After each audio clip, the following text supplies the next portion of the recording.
오늘도 하나님의 은혜가 저와 여러분에게 함께하기를 기원합니다. 6장을 보면은 예루살렘 교회에도 두 그룹이 있었다는 걸 알 수 있습니다. 바로 헬라파와 히브리파입니다.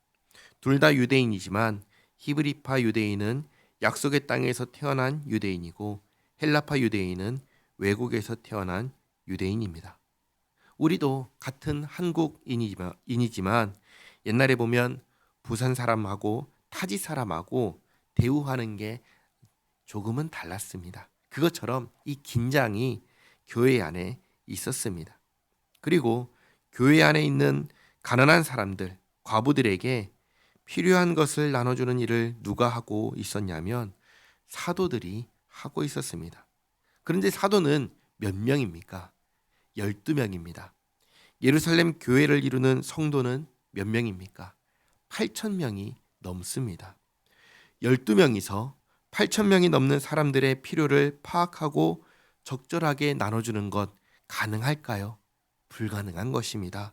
이 일만 전담해서 한다면 또 모르겠습니다. 그러나 사도들은 해야 할 일이 있었습니다. 4절을 보시면 사도들이 힘써야 하는 일이 있었다는 것을 알 수 있습니다. 뭐냐면 기도하는 일과 가르치는 일입니다. 그러니까 업무가 너무 과중한 것입니다. 12명이서 이 모든 일을 다 할 수 없는 것입니다. 그래서 이 문제를 해결하기 위해서 일꾼을 세웁니다.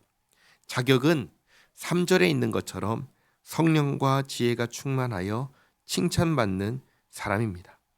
그런데 이 지혜는 누가 주십니까?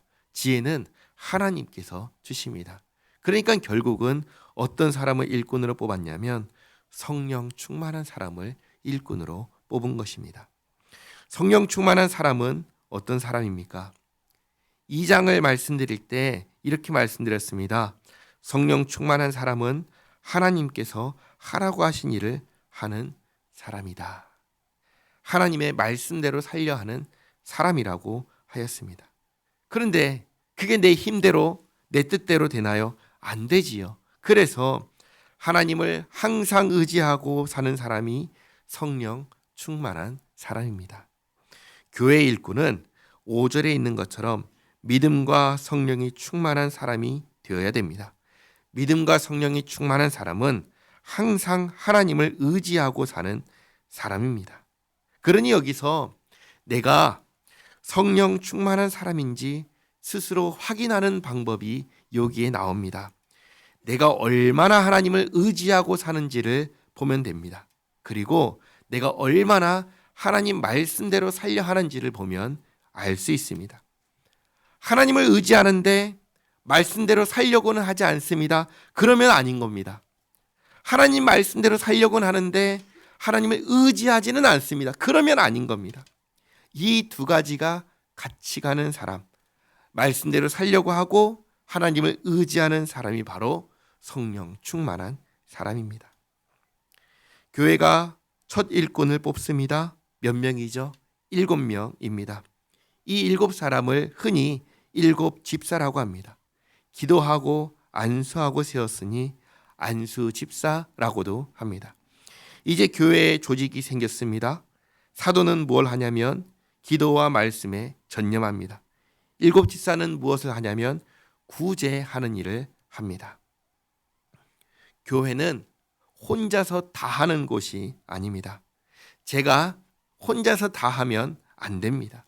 또 여러분 가운데 어떤 사람이 혼자서 교회 일을 다 해서는 안 됩니다. 교회는 혼자서 일하는 곳이 아닙니다.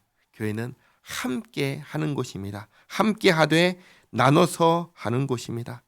다 똑같은 일을 하는 것이 아니라 나눠서 각자에게 주어진 부분을 감당하는 것입니다. 그게 교회입니다.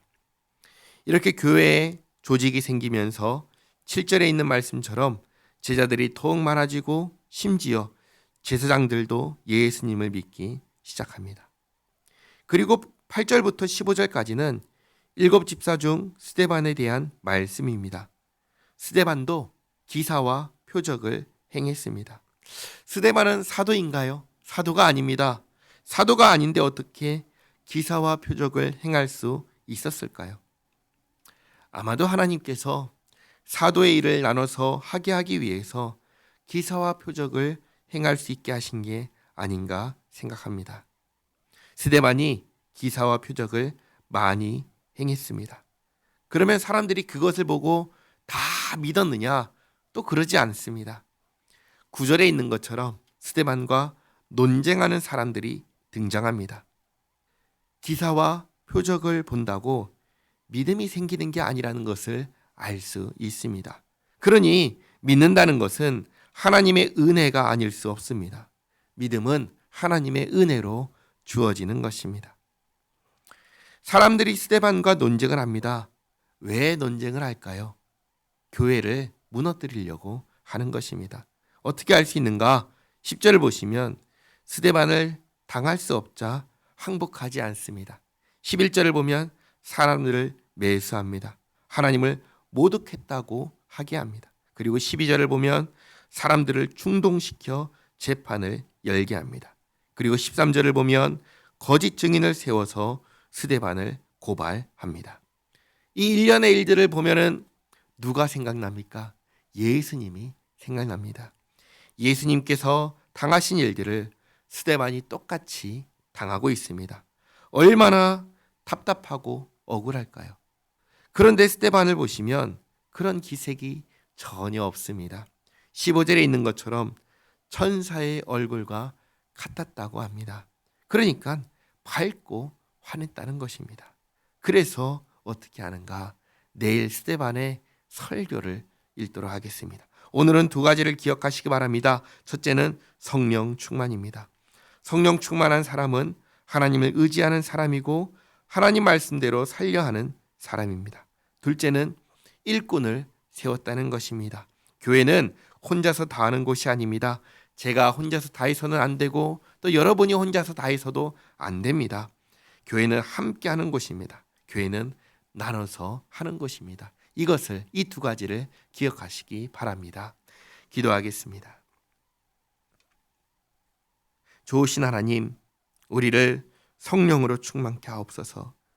우리 주님의 말씀대로 살기에 힘쓰게 하시고 이 일을 위해서 항상 주님을 의지하며 살게 하옵소서.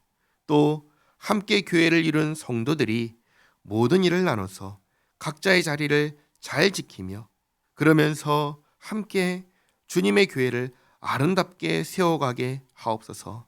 그리하여 이 땅에 주님의 영광을 드러내는 교회 되게 하옵소서. 예수님의 이름으로 기도하옵나이다. 아멘.